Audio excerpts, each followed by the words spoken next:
Hello and welcome to the DFS underscore PhD show for today, the 7th of February. Remember, you're good enough, you're strong enough, and gosh darn it, someone's got to win that money.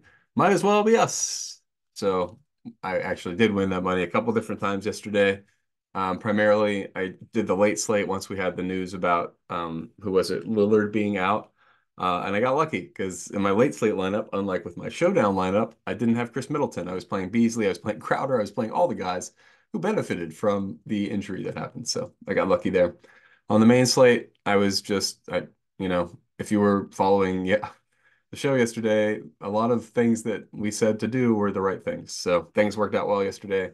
Not quite the top, but pretty good. Needed, what was it, Sengun? Didn't quite pull his weight really in the end. All right, so for today, what's the setup? Highsmith out, who cares? Caleb probably in. Fontecchio got traded, but probably not available. Uh-huh, yep, exactly. DeJounte Murray is now questionable. So Hunter is available to play, so that kind of blunts the minutes effect to some guys.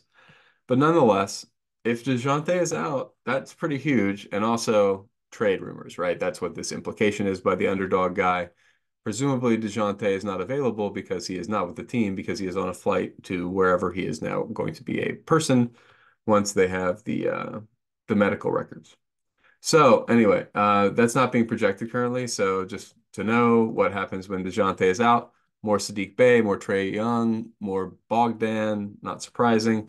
But what is surprising, at least a little bit to me, is Bruno Fernando smashing in those minutes.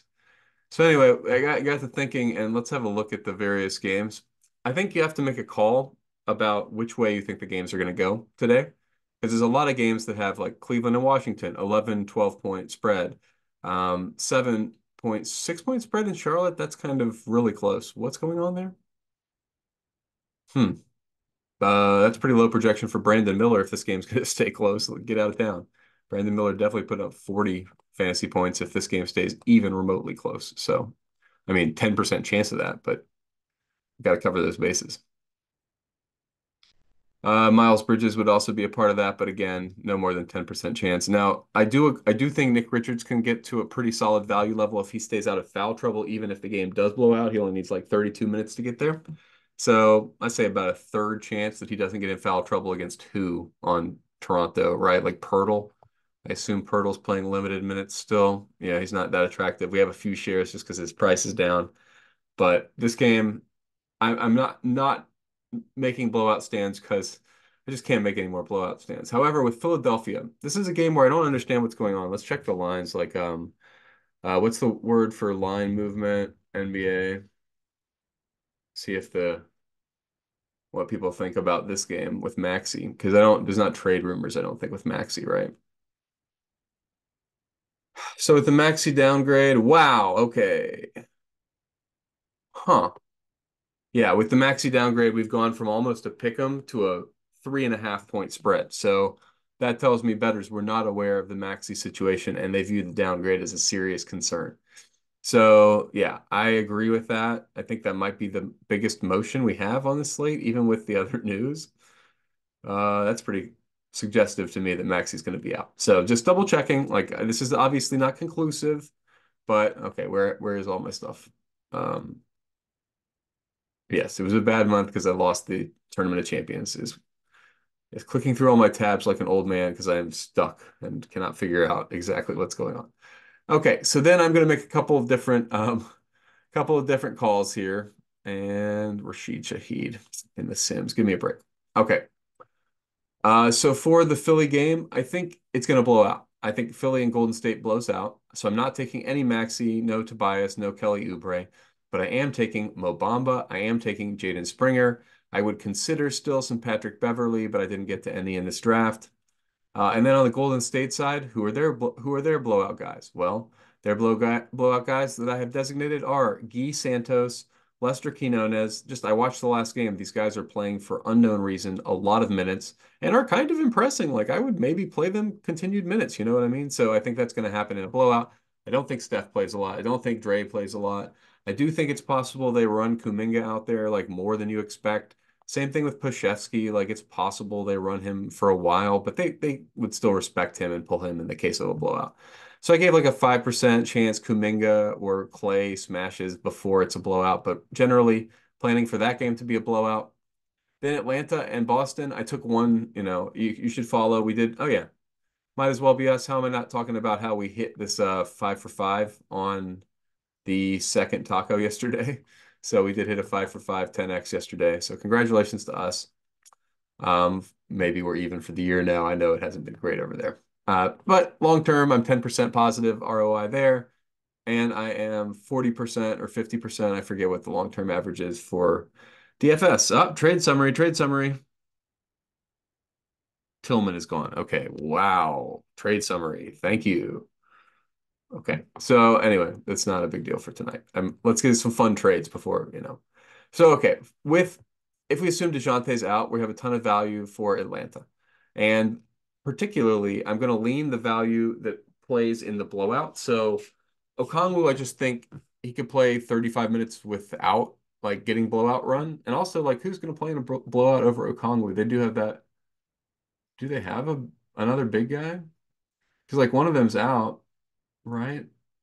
Anyway, so I'm not sure how much Okongwu, like, I think 40% is too much Okongwu. That's what I'm saying here. So now I'm going to go to 25% Okongwu because that's about the chance I think he gets the minutes he needs to smash. But Bruno Fernando, what do I think the chances are that he gets 20 minutes in this game? The chances are high.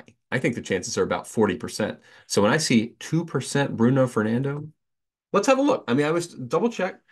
Pretty sure he played a lot in that last game, more than I was expecting. So what was that? Popcorn machine? And we went to the Atlanta last game. Game flow. This is a game with DeJounte in. So. But Bruno Fernando, 14 minutes off the bench in a competitive game. In a competitive game, 14 minutes off the bench. So 14 minutes plus blowout, 5, 6. What do you think? 19, 20 minutes for Bruno Fernando. An easy 24 minutes because he's way more than a point per minute guy. So anyway, I think I'm backing up the truck, guys. You can see me being 20x Bruno Fernando. Yeah, you got me. I'm 20x Bruno Fernando. That's my stand of the slate. I think that you shouldn't play any Boston Stars again. I mean, wow, 25%. I guess my thought here is that in 3 quarters against a really fast-paced team, uh, maybe the Stars could get there, but I still don't want to be overweight. I mean, like I think maybe a 10% chance of that happening. I'm gonna cap all these Stars. I'm happy with Pritchard. Have as much Pritchard as you want because I think he wasn't extended as much as I would have liked in the blowout, but he just takes so much usage. Like he loves a garbage time smash. When you can see a guy like actively enjoying himself scoring the last point of a game in a 20-point blowout, that's the guy. That's the guy you want for today. But yeah, so I'm not taking very many Boston guys. I do expect this to be a blowout. I think it's about a 15% chance it's not a blowout. Well, great. In the 15% chance of cases, I will take. Oh yeah, that was what I was introducing. We do have a correlation bet on this game. If it does stay close, there's a lot of good bets out there, and we got in there. You should pay attention to when I dropped them because it was 15 minutes after I had dropped the bet, which has 4 Atlanta guys who are not DeJounte Murray overs in it. And then the news comes out Murray's questionable late, so maybe not going to play. And now you can't find. Well, I think I saw a couple of them came back on and they didn't move. So double check. Go look at the Prize Picks channel. It was. I think we're going to get some closing line value by the end. Let me just say. Okay, so with the Boston guys limited. All right. So overall, I've got my New Orleans guys rule. I've got my Clippers guys rule, but we don't need the Clippers guys rule because Paul George isn't playing enough minutes yet. So it's just a Paul George rule, or it's just I increase my exposure to the 2 good Clippers like Kawhi and Harden, and I love that today. Other things, so oh yeah, I completely crossed off Detroit. Detroit's just completely unattractive in a blowout. Sacramento, you want to keep your exposure limited to the amount. So first of all, I've chosen guys I have the rule max 3 out of 4 of Huerter, Murray, Monk, and Barnes, and then I raise them all, which, as you guys know, has been smashing for us. One of these guys has been smashing every single game, and so it's been really, really working out if you've been tailing that particular play. So we're definitely doing it. I just don't know the percentages. Like this game's going to be a blowout. I think one of them probably they still could smash in a blowout. It's just like What's the individual odds one of them smashes? Now, I know I don't want this much Fox and some bonus because I do expect this to be a blowout and I don't expect them to get full minutes. So I don't want that much Fox and Sabonis. A little bit of Lyles never hurt anybody. Okay, now let's look at it from the top now that I've given you all my little things. First of all, only $200 of wiggle room. You got the Sacramento rule. You got the New Orleans Big Three rule. You've got the Clippers rule, but it's not, and PG is still not getting minutes, so I don't know. You don't need to click that. Because PG is just not an option. I've unclicked him entirely.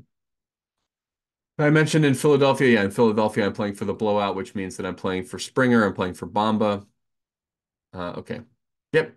I have mentioned, I think, all the tweaks. So now, for the core, I'm not going to have core Zion against the Clippers. Give me a break. That's just me not limiting my max 2 out of 3 Pelicans rule properly. So I apologize.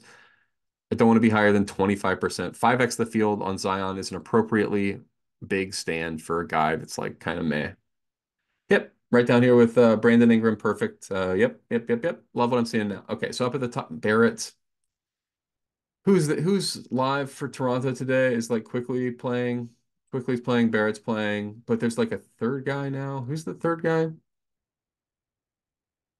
Hmm. Ah, right. No, there's not. Yeah, that I would up their projections a little bit for both Quickly and Barrett, and then make it like a lower chance of each. So I think both Quickly's look kind of yeah. These are I'll keep these projections, and I'll say Barrett 30% chance he hits. That seems like a little high. Maybe I'll go down to matching the field on Barrett. I just don't. It could be a blowout. Could be a blowout, and he wouldn't get there or not. He'd be benched pretty fast. And with Quickly, I'll say 15% because he's a pure shooter. With Scotty, I'll say I'll just leave it unbounded for now. Pirtle, I just don't know. What's his price gotten to? Is that six K? No, I don't know what we're doing with Pirtle. If the field's 20% Pirtle, I'll just be like, I'm just gonna unclick him. I mean, what was his like minutes last game? Am I missing something? I don't want to lead you guys down a false path. So let's go back to Toronto. I thought he was still limited, except it went to overtime or something. And it like, oh no, right. There was one extra game. There was this game. Well, this game was a blowout, so we're not going to learn much from this. Yeah, nobody came back in this one. So, but in the first half, Pirtle played the entire second quarter. Wow, that's nuts. So he got in no foul trouble, 6 minutes, 16 minutes in the first half. So he's on pace for 32 minutes. All right. Well, I can't naysay that projection for Pirtle. I think that's fine. And they give him the full 32 minutes. They did not. They did. They did. Okay. All right. So then, yeah, I think you can play some Pirtle. It's fun. Not my favorite thing in the world, but you gotta do something. Okay. So from the top, Bruno Fernando, core. CJ McCollum, come on, man. It's a 15% chance he makes his shots, maybe 10%, 15%. I'll do 15 if he's like unowned. I'll take a shot that he hits his shots, but that's too much. Yep, love these guys up at the top. I mean, what's the chance that Washington keeps it close? Pretty low, right? What would I say? 15%? Yep. Also an appropriate shooter number. Nick Richards, I'm fine with having him pop up to core. Um, but you can see my cores are a little bit lower. Like I'm not really confident in any of these plays yet. We might still get better value. But right now, yeah, Bruno Fernando, Nick Richards. Not really care. I don't really like any of these other guys. So those are the core, and the rest of these guys are kind of in the more category. They're not really. I'm not jamming any of these guys yet. We need a little bit more. Need a little bit more value, please. Need a little bit more value. But you can see my Sacramento guys, some wings in here.